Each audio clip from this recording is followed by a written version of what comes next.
This is what you can do about taking control of your own health, a podcast for people interested in learning how to create bodies that are healthy, strong, fit, and disease resistant.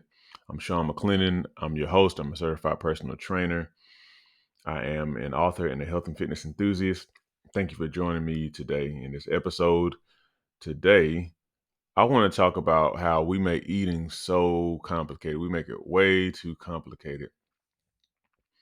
And before I get into it, though, um, let me see. Let's get into the featured book for this episode, which is my book called 8 Weeks to Transform Your Diet and Your Health.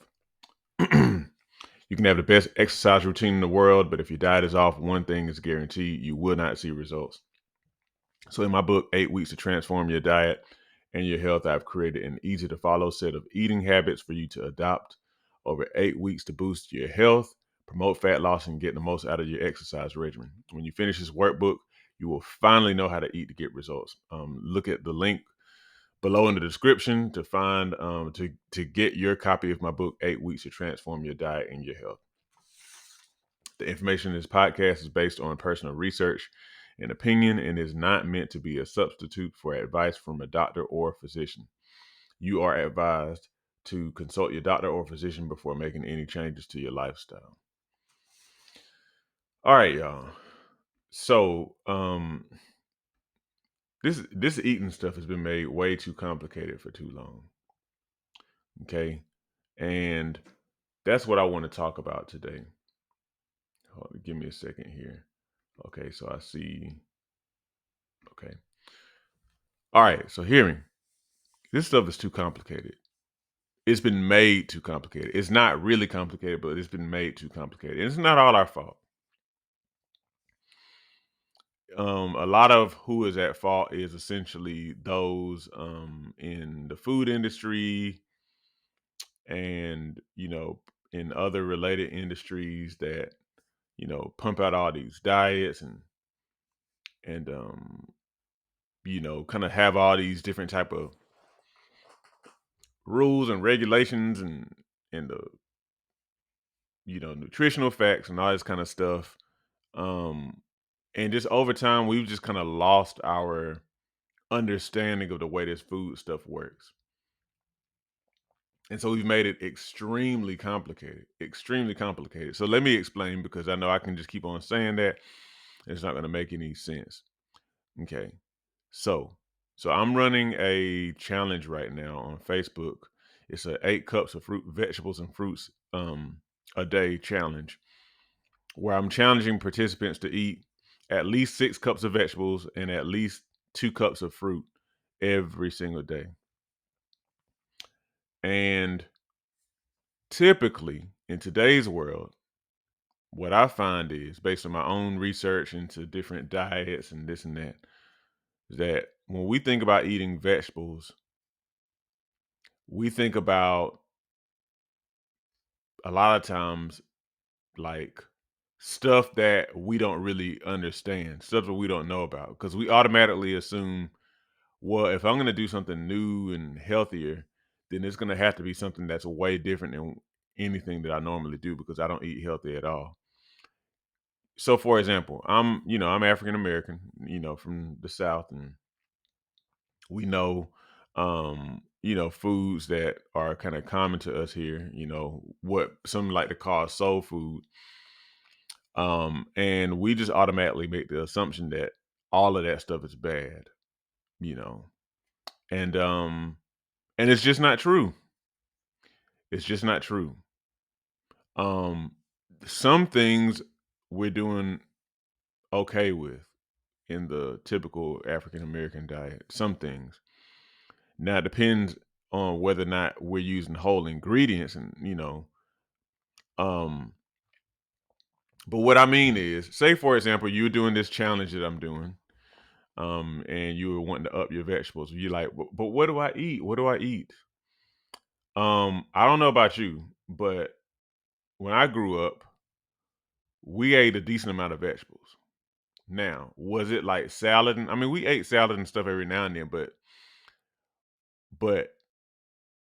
coming from a black home, Black food included a decent amount of vegetables, for us at least.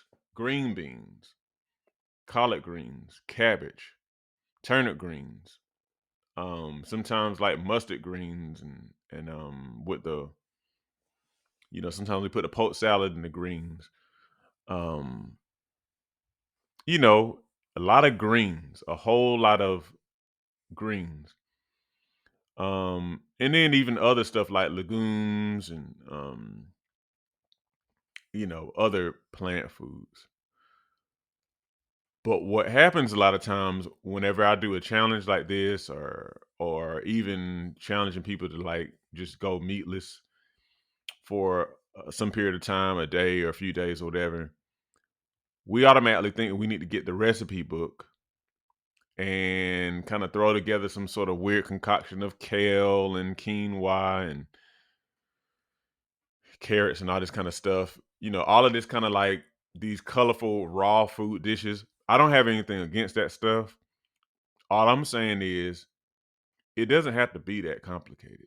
It doesn't have to be that complicated, especially if you come from a background like what I come from. If you're trying to get in more vegetables, eat some more greens. Eat some more, you know, whatever that is. Now, and then even kind of stepping outside of the whole soul food thing, you've had a salad before. Just eat more of it. And it doesn't have to be something that you went and got out of some big cookbook or something, I don't know, some sort of Greek salad with, I don't know, I don't really talk lofty and stuff like that, but we have all these we think everything has to be so complicated. And it doesn't have to be that fancy, expensive salad that you got from somewhere. I'm not mad at that. But my point is, it's not really that hard. A salad can just be lettuce. Okay. Now, I doubt that anybody wants to eat a salad that is that basic. But just for the sake of just making it real simple, romaine lettuce. I mean, even like iceberg. Like we've kind of like really demonized iceberg. There's some lettuces that are better, but I mean, it's still a plant, man. Lettuce, carrots, onions if you like them, maybe some tomato if you like that, cucumber. That can be it. Then if you want, you can add like some sunflower seeds. You can add some bell pepper if you like that in there. Um, put on some dressing. I don't even worry too much about the whole dressing thing. Well, it needs to be vinaigrette. But just being real, everybody doesn't really like vinaigrette. But I think that sometimes we put so much of an emphasis on the dressing stuff that we kind of like miss what the real issue is. I think the bigger issue with dressing is how much you use. And then of course also maybe the ingredients of the dressing. And what I mean is more so whether or not they're natural or not. Because a lot of the dressings that you buy from the grocery store have a lot of additives and stuff like that. So how much you use and then whether or not the dressing is made from natural ingredients, I say that that's a bigger issue because I think that if you're just mindful of the amount of dressing that you use, then it doesn't really matter whether you use vinaigrette or not. Okay. Um, maybe be a little cautious of dressings that have a lot of added sugar. But anyway, I digress. A lot of us are having issues with losing weight because we automatically think, okay, well, if I'm gonna lose weight, I have to go and do like I gotta get on some sort of expensive plan where I have to go and you know, do all these. I have to do smoothies. I got to do smoothies. Look, I love smoothies, and I actually do them fairly regularly. But I think some people only get into smoothies because they're trying to lose weight, and they think that if I drink a smoothie, I will lose weight, and it doesn't really work like that. Losing weight tends to be more of a matter of not consuming as much energy type foods. And also, when I say energy type foods, I mean like foods that are high in carbohydrate, breads and pastas, starchy food, starchy vegetables. Um, so it's more of a matter of not consuming too many of those, and also a matter of not consuming excess amount of food, you know. Not eating late at night, not necessarily eating 3, 4, 5, 6, 7, 8 meals a day. It's more of a matter of that. And that can be easily achieved by consuming a diet largely of non-starchy vegetables, you know, little grains here and there, but really being careful with those. Reasonable amount of meat. You don't want to eat too much of that. That's more of a health issue, eating a lot of meat. I wouldn't say that's a big issue when it comes to weight gain, in my experience.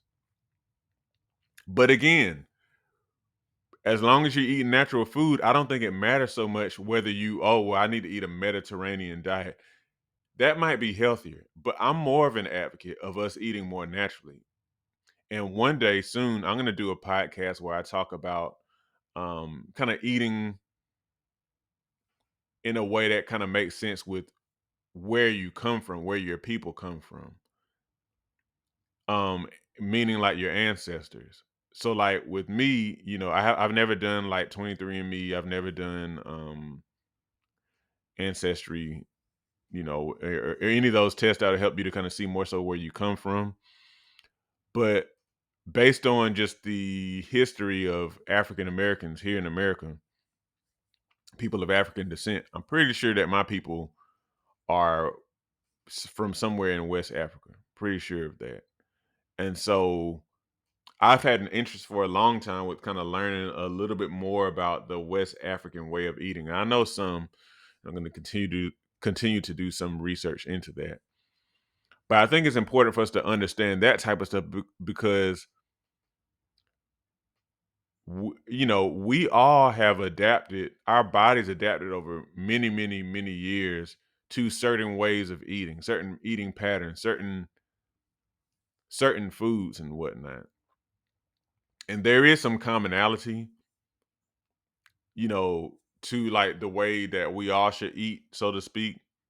But I mean, you even consider like the Eskimo people who eat, they don't eat a lot of plant food. Why? Because where they came from, there just was not a lot of vegetation in that part of the world because it's just too cold. It's too cold, and not enough maybe sun and stuff like that. And so they adapted to eating a lot of fish and animal products and stuff that are available there. So I think it's important for us to understand that part too. One day I'm gonna do a podcast about that, hopefully here soon. But anyway, getting back to what I'm saying, a lot of people aren't losing weight because they kind of think that they have to do all this complicated stuff and buy these shakes and do these smoothies and all that kind of stuff. If you want to, that's perfectly fine. Just don't think that you have to do it. Just go to eating vegetables. And now look, and I know a lot of people maybe are used to eating vegetables and cooking those vegetables and pork and stuff like that. Now, obviously, pork is not the best thing to cook your food in. But to be honest, I would rather you go to like going ahead and changing your diet to be largely non-starchy vegetables first before you get too concerned about all of that. You do need to change that, but eat your vegetables, man. Go ahead and just get that down first. Cause I believe if you focus on that and reducing like your fried food intake and reducing your bread and starch, I mean, um, you know, refined grain intake, then you would see some pretty significant health improvement. And that would be a very good first step. Getting rid of your consumption of sugary drinks, those are good first steps. And making sure that you're eating natural stuff that comes from stuff that's naturally occurring, not derived, man-made stuff. Okay? So I'm just saying that could be the reason that you're not necessarily getting results with your health, with your life, because you're making it too complicated, and you make it to the point where you feel like you can't do it because it's just you don't know what to do. But just go back to basics. Make sure your diet is more natural, and don't eat a whole lot of starchy food and processed food in particular. Okay. Um, so please don't make it too complicated. I just don't. The book I mentioned, 8 weeks to transform your diet and your health. That's kind of like what I try to get people to move toward, to kind of develop habits that have them eating more natural foods. Um, because that's really a big part of the battle there. And if we were to do that and not worry so much about calories and not worry so much about um counting carbs and all of that kind of stuff, and if I'm eating the proper diet and everything, because and when I say diet, I'm not saying like don't eat healthy. I'm saying, diet, a lot of times people hop from diet to diet to diet, to lose weight and everything. You can kind of get, into some unhealthy habits there. But if you kind of stop worrying so much about all of our metrics and ways of doing things, and you just kind of more so focus on eating natural food and not too much of like breads and processed food, then you're on your way. I just put it that way. You're on your way. Okay. All right. So I hope this has been helpful. Um, Make sure you get your copy of my book, 8 Weeks to Transform Your Diet and Your Health. The link is in the description below. Share, comment. I want to hear your comments.